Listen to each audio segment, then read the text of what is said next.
Hi, it's Steph here at the Bead shop in Nottingham.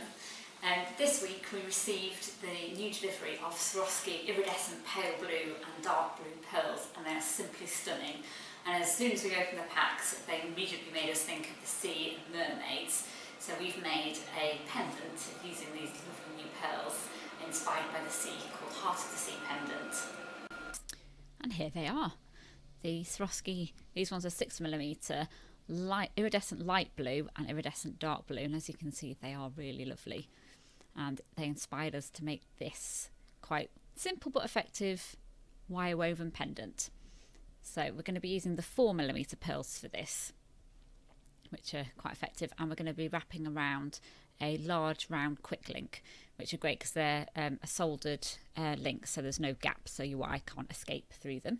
And the 4mm, you can see, are going to be quite a nice shape and size for this. We're using just 1/2 metre of 0.3 coloured wire. So to start with, you want to hold the wire against your quick link, and then I'm just using my left hand here, my non-dominant hand, just to wrap the tail end around to secure it. I find it's much fiddlier to do that with the long end of the wire. So just neaten it up. You only need to wrap around 2 or 3 times just to secure it in place. You don't want huge amounts of wire wrapped around the frame. Then I'm just using flush cutters just to trim off the excess wire. And if you have any little bits of wire sticking up, you can just use flat nose or chain nose pliers just to squeeze the end into the frame so it's not sticking out. There we go. And that's our wire secured to the quick link. And now we can start adding beads. So I'm just going to thread on 1 bead at a time for this project. So pick up a 4mm bead and let that slide all the way down so it's sitting right on top of your frame. So I'm going to be using my dominant right hand to do all the actual wrapping, and I'm going to use my left hand to do all the gripping and holding in place. So I'm going to hold that against the frame so it doesn't move around while I wrap, and then feed the wire into the middle, pull it through, and then that's once round, which keeps the bead in place. But then to secure it and stop it from moving around, we go just once more round the frame. So if you just keep a nice amount of tension on your wire, the beads will look quite neat and uniform. So now we can pick up a second bead and thread that on, and then that will now sit down next to the frame again. And again, using your left hand to hold the bead in place and your right hand to do all the wrapping, then that should keep everything looking really, really neat.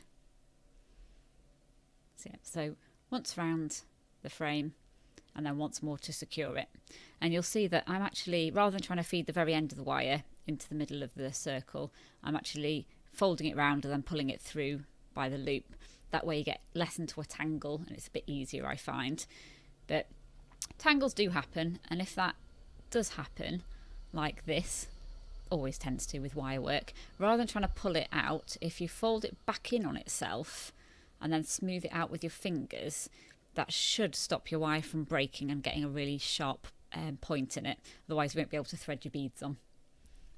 Okay, so now we're just going to repeat this process until we've filled the frame. So thread a bead on, once around the frame, once more to secure, and just keep doing that. I've sped this bit of the video up considerably, so you don't have to sit and painstakingly watch me add all the beads on. But all in all, this sped up section of adding all the beads actually only took sort of 10 minutes anyway, so it's actually quite a quick project. Okay, so just keep adding. Can be a little bit fiddly, but you get quite into a rhythm with it after a little while.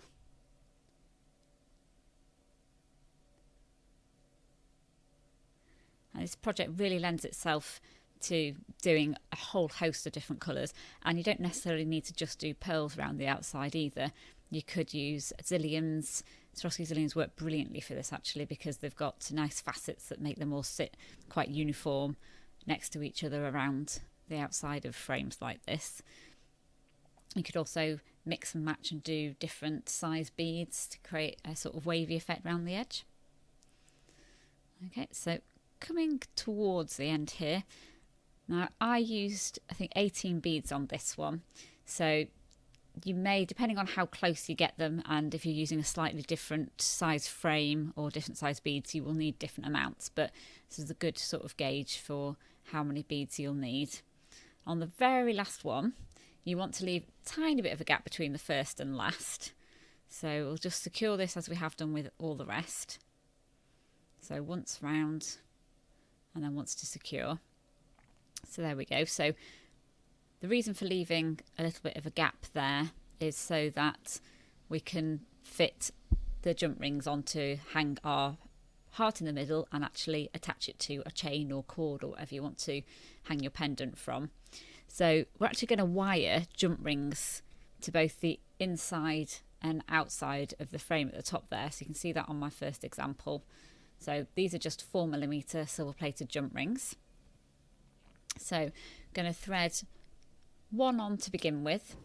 I'm going to attach this one to the inside first because they are pesky, they do tend to jump around. There we go. So we're going to pop the one on the inside first. So again, I'm going to hold that in place with my left hand while I do the wrapping with my right. So you want to go round the frame. This time, rather than going all the way around, we're going to have to go through the middle of the small jump ring. So you'll have to feed your tail end of the wire through.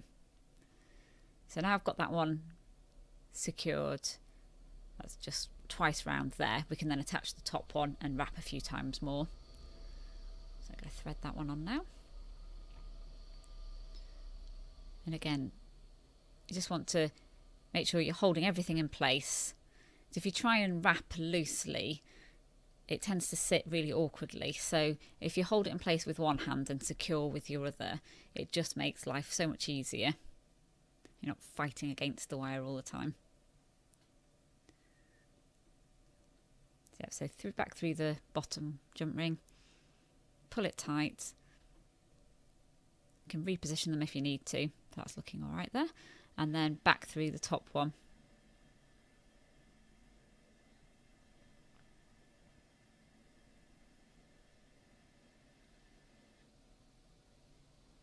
There we go. So you don't want to go round and round and round loads and loads of times, because all you'll end up with is a big chunk of wire on your pendant. So enough times to make it secure, and then once you're happy with that, so I think I've gone round sort of 4 times maybe in total, and then once you're happy and everything's in position, give them a little tweak if you need to, you can just then wrap one final time around just to the side of the jump rings. So that gives you a nice bit to pull tight around, and hopefully that'll trap any loose ends. And as we did before, we'll then just trim off the excess wire with the flush cutters. There we go. So you see that there's not a huge amount of wire. No one wants to be looking at your wire, you want to be looking at the beads. There we go. And again, just squeeze in any sharp ends.